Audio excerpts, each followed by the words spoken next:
better, faster, further is about taking your dreams and making them bigger than you've ever had before to benefit not only you, but somebody else. And I'm going to help you do that faster and take you further than you've gone with those dreams than ever before. That was almost it.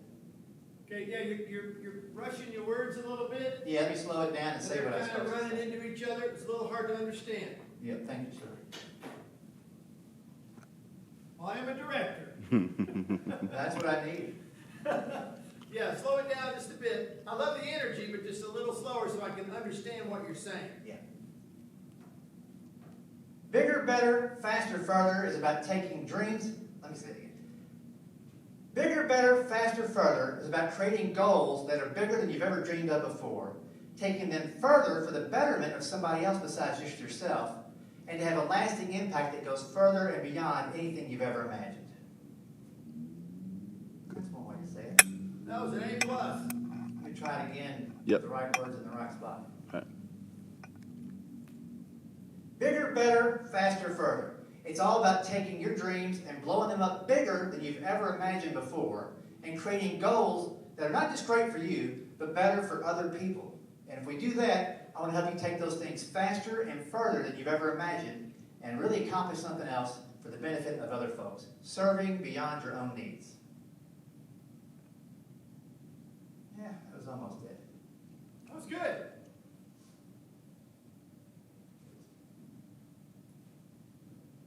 Bigger, better, faster, further is about creating goals that are bigger than you've ever dreamed of before and benefiting you and other people along the way.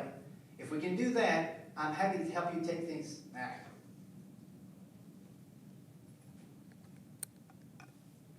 Bigger, better, faster, further. It's all about creating goals that are bigger than yourself, helping other. Coming back at you. You're good. Bigger, better, faster, further. It's about dreaming bigger than you ever had before and creating a goal that's not just for the betterment of yourself, but for other people as well. And I'm going to help you get those goals accomplished faster than you ever thought you could, to have an impact that goes further and beyond anything you've ever imagined. That's a keeper. That's what I'm supposed to say. That was good. That's a keeper. Let's go next. All right. If you're an organization and you create goals for your people without asking your people for input, you haven't created goals. You've just set up boundaries for the next year. Okay. Let me see the next one here.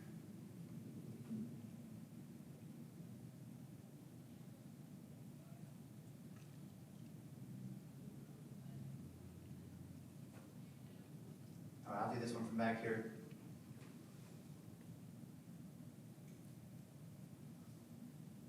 So what is your bigger talent? What skill do you have that got you to where you are today? I want to help you identify that so we can make that part of the equation. Is it that you have an abundant talent for being in front of people and inspiring people, motivating folks? Maybe your skill set is a network. You've got a great network of friends that can actually help you move projects further and faster than you can do on your own. It might be that you're a creative person. You can design the idea. You can really express it better than anybody else around you. It might be that you've got an insane athletic ability, like our pogo stick jumper, or maybe Diane Nyad. It could be also that you have people skills. You're able to go out and make friends anywhere you are. You're able to go out and make friends anywhere you're at and convince them to do things for themselves as well as other people. It may be that your special talent is focus. You're able to hunker down and lock in on a goal and finish it without any other interruptions. That's a special skill in itself. It could be that you're a planner. You can take somebody else's ideas. It could be that you're a planner. You can take somebody else's ideas and the things they set forth and really get things done with a well-executed plan. Or it may just be that you're an excellent listener. We kind of undervalue listening in our society because we talk so much, right? But if you're a great listener, you can actually hear a plan, see obstacles before they happen, and address them so you can actually get your goal accomplished a little faster. So what is your bigger? I want you to take that and put it in the blank in the top left of the worksheet. And we'll come back to those in just a little bit. Do that first sentence again. So what is your bigger? Okay. I didn't quite understand that. So what is your bigger? What are you great at doing that got you to where you're at today? Perfect. Okay. You'll like that. Thank you, sir.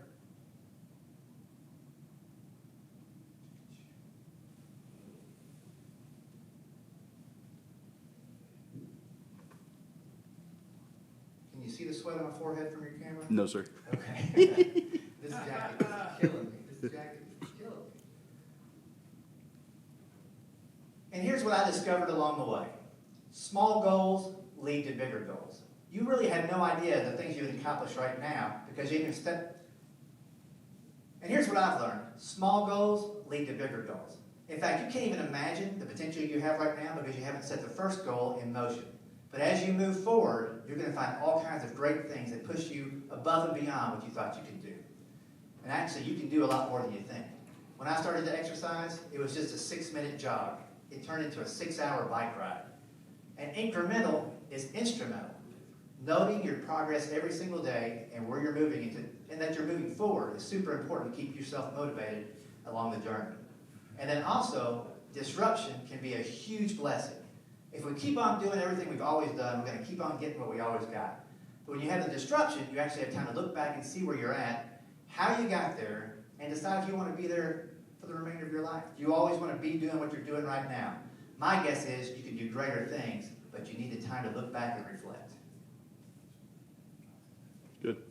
Thank you, sir.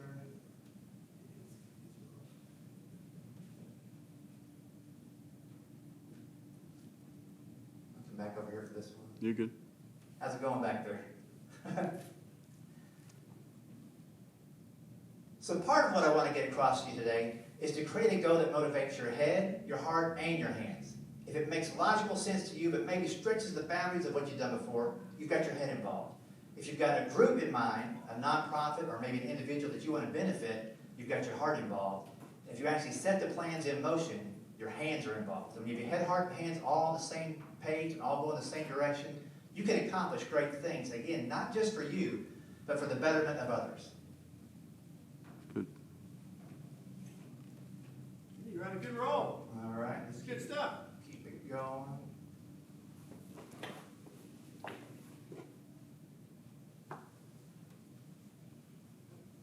I'll do this one from here. Okay. So I want you to close your eyes for a second and just imagine whose life can you make better? Maybe it's a friend that has some medical debt and you want to do a fundraising event or a GoFundMe. How can you make that more interesting so people get involved and donate and maybe see their friends in the process and learn how to take care of them? It could be a community project. Maybe your neighborhood needs a new park. Think about the years and years of enjoyment those kids are going to have playing on that playground simply because you took the first step to get the ball rolling. It could be that you're part of a church or a food bank and you want to stock that food bank full of goods before the winter time comes. A fundraiser at the right time of the year with the right motivation can get people involved, and maybe that's your special group that you want to take care of. Maybe it's a homeless shelter. There is no mistaking the fact that in America right now we've got more people on the streets than we ever had before, and those people need help. They need a lot of help in different ways, but one way you can help out is by funding this local shelter in your area where they actually feed and help those people get out from where they're at and move ahead in this life a little bit. So homeless shelter also a good idea. Maybe you don't like people at all. Maybe you're hating being in this room right now with other folks and you're looking around going, man, I can't wait to get home to my cat. Well, help the animal shelter. If that's your cause, go for it.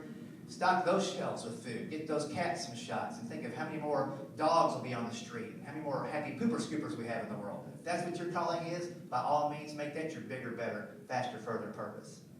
It could be that you just want to help mission groups in other parts of the world. It's great to think local, but if we don't reach out and do outreach, we don't affect people across the globe. And there's many opportunities through great churches all around. Everywhere you live, there's a great church that has a great mission and a great mission association. I like to help kids go to school in Haiti and Honduras, so me and my family, we contribute to that. So maybe your fundraiser or your goal is part of that mission. And maybe it's just social justice. Maybe your voice isn't being heard in the community and you need it to be heard. So why not put together a challenge that motivates you not only to get your voice heard, but those who share your voice and get that heard, maybe pass some legislation or make some moves in your local city or your government. But if you don't start it, nobody else will. So perhaps that's whose life you can make better.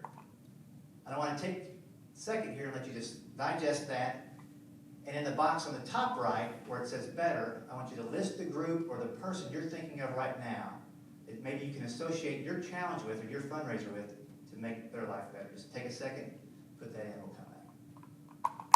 Do that line again. I want to take a second just to set that up. Yeah. Just that opening setup line. The opening of the very last part? Yeah. Okay. So take a second right now, take a look at the, so take a second right now and fill out the top right box on your worksheet that says better.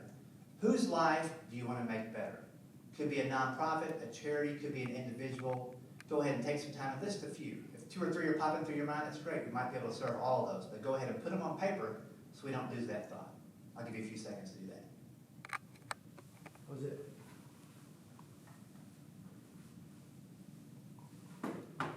All right.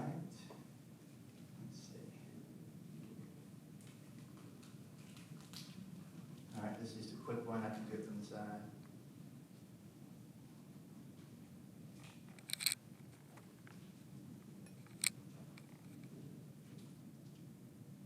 And it's important not just to go with your heart, but actually do a little bit of research and due diligence to make sure the nonprofit that you're getting behind actually puts the money to use. There's some great resources online to see if your nonprofit stacks up against the others well, but you want to find that they're being efficient with your funds and taking care of the people that you want to take care of. The money just doesn't all go to administrative costs. In short, you want to make sure if you're trying to help a homeless shelter in Alaska, you want to make sure that board of directors isn't talking about that down on the beaches of Hawaii.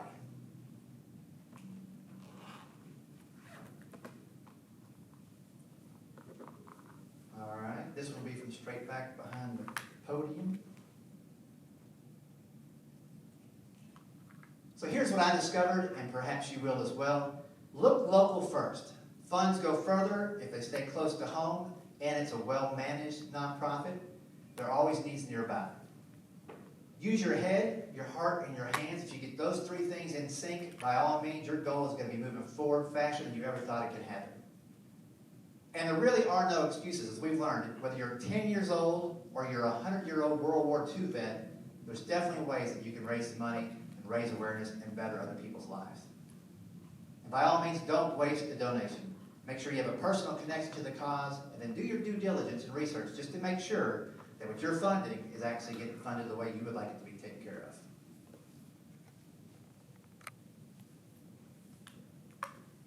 All right. I'll do this one from back here, too. Okay. Good. There's a saying, if you want to go fast, go alone. But if you want to go far, go together. And I like that saying, but I actually think it's kind of false. I think you need people, no matter where you are, to help you go further and faster. You can't always do it on your own. And even if you do it on your own and you accomplish that goal, guess what? Nobody knows you did it because nobody's there to help you get there. So as you put your goals together, it's important to remember you can get help from other people. There's always going to be a role for a mentor, somebody that's done what you're trying to do. They've done it before and give you advice on how to take care of things if there's obstacles that pop up out of nowhere. So you can go fast by yourself, but I think you go further and faster with other people.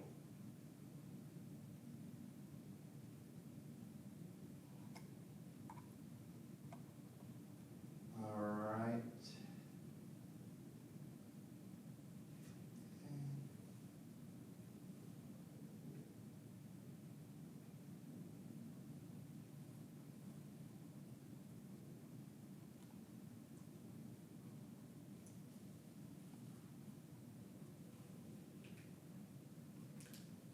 All right, I'll do this one back here too.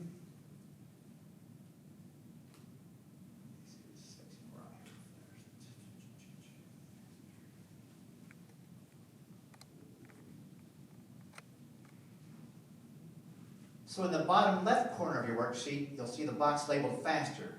In that box, I just want you to list possibly some mentors that can help you out on your journey, or other people that can join you on this trek so you just don't go alone by yourself and you go further with others. Also in that same box, write down a couple of obstacles that you already see ahead with your goal. Things you're going to need to overcome before you get the ball rolling. I just want us to be aware that those things are there and plan ahead so that we can get further faster.